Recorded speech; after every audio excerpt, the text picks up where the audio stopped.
നമസ്കാരം. KPCCയിൽ ഇപ്പോൾ നേതാക്കൾ തമ്മിൽ കനത്ത പോരുമടിയുമാണ് നടക്കുന്നത്. മിഷൻ 2025 എന്നതിന്റെ പേരിലും നല്ല അടിയാണ് അവിടെ രൂപം കൊണ്ടത്. മാത്രമല്ല KPCCയിൽ സ്വകാര്യമായി വെച്ചിരുന്ന പലതും പുറത്ത് വ്യാപകമായി പ്രചരിക്കുന്നുണ്ട്. ഇക്കാര്യത്തിൽ അതൃപ്തി അറിയിച്ചിരിക്കുകയാണ് ഹൈക്കമാൻഡ്. അതായത് അതിനകത്ത് തന്നെ ചാരന്മാർ ഉണ്ടെന്നാണ് സാരം. കൂടെ കളിച്ചു ചിരിച്ചു നിൽക്കുമെങ്കിലും ചിലർ മറ്റുള്ളവർ അറിയാതെയാണ് അവർക്കിട്ട് പണിയുന്നത്. ലോക്സഭാ തെരഞ്ഞെടുപ്പും അതിനുള്ള ഒരു ഉദാഹരണം തന്നെയായിരുന്നു. കൂടെ നിന്നിരുന്ന നേതാക്കന്മാരും പ്രവർത്തകരും തന്നെയാണ് BJPക്ക് വോട്ട് മറിച്ചുകൊണ്ട് BJPയെ വിജയിപ്പിച്ചത്. ഇപ്പോൾ ഇതെല്ലാം ഹൈക്കമാൻഡിന് വ്യക്തമായിരിക്കുകയാണ്.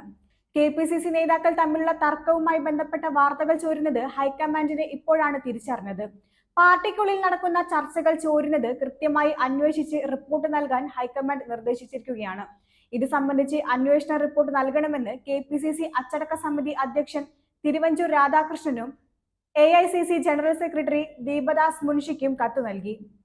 ചില വ്യക്തികളാണ് പാർട്ടിക്കുള്ളിൽ നടക്കുന്ന രഹസ്യ സ്വഭാവമുള്ള ചർച്ചകൾ മാധ്യമങ്ങൾക്ക് ചോർത്തി കൊടുക്കുന്നതെന്നാണ് ഇവർ ഉന്നയിക്കുന്ന വിഷയം. പാർട്ടിയുടെ അച്ചടക്കത്തെയാണ് ഇത് ബാധിക്കാൻ പോകുന്നത്. അതുകൂടാതെ പ്രവർത്തകർ തമ്മിലുള്ള വാക്ക് തർക്കവും കയ്യാങ്കളിയും ഒരു ഭാഗത്ത് വർദ്ധിച്ചു വരികയാണ്. അതിനു പിന്നാലെ വ്യക്തികൾ വിവരങ്ങൾ ചോർത്തുന്നതും വലിയ തലവേദനയായിരിക്കുകയാണ്. എന്തായാലും ഒന്ന് മനസ്സിലാക്കുക, ഇതെല്ലാം ചെയ്യുന്നത് കോൺഗ്രസ് പ്രവർത്തകർ തന്നെയാണ്.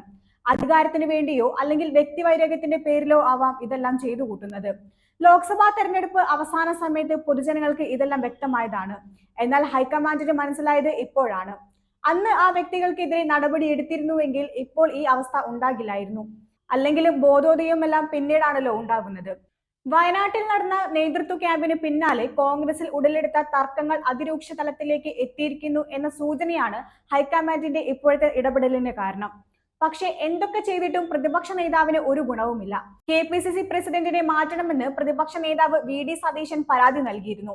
എന്നാൽ ഹൈക്കമാൻഡ് അതിലൊന്നും നടപടിയെടുത്തിട്ടില്ല. KPCC നേതൃത്വവും പ്രതിപക്ഷ നേതാവ് VD സതീശനും തമ്മിലുള്ള തർക്കം രൂക്ഷമാകുന്നതും വാർത്തകൾ പരസ്യമാകുന്നതുമാണ് ഹൈക്കമാൻഡ് വിഷയമാക്കിയിരിക്കുന്നത്. സതീശനെതിരെ സംസ്ഥാനത്ത് പ്രതിഷേധം രൂക്ഷമാകുന്ന സന്ദർഭമാണ് ഇപ്പോൾ ഉള്ളത്. സുധാകരനെ മറികടന്ന് സതീശൻ സൂപ്പർ പ്രസിഡന്റ് ആകുന്നു എന്നതടക്കം ഗുരുതര ആരോപണങ്ങളാണ് സതീശനെതിരെ ഉയർന്നു വരുന്നത്. ഇതിനിടെയാണ് ഹൈക്കമാൻഡ് വിഷയത്തിൽ ഇടപെട്ടിരിക്കുന്നത്.